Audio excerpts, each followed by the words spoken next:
צהריים טובים, לשמח בשמחתכם, מזל טוב לחתן. החתן הוותיק, מי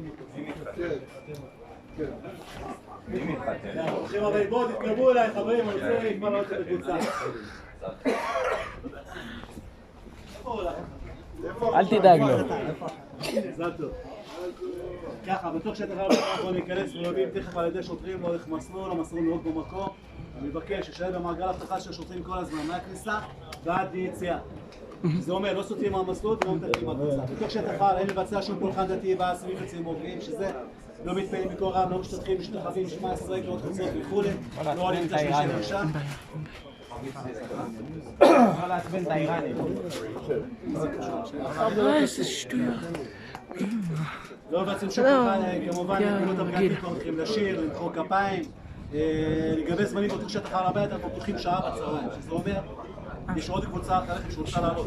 תנו לכם את הכמה דקות בצד המזרחי, אתם תתבקשו להתחיל להתקדם, אז אנא מכם נשמע לראות של השוטרים ותתחילו להתקדם.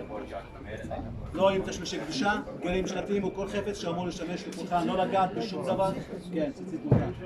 לא לגעת, שנייה, אתם מפריעים לי כל הזמן ואני רוצה כבר לעלות אתכם. לא לגעת בשום דבר, לא להרים כלום על עצמה, לא להרים, לא אף פעם,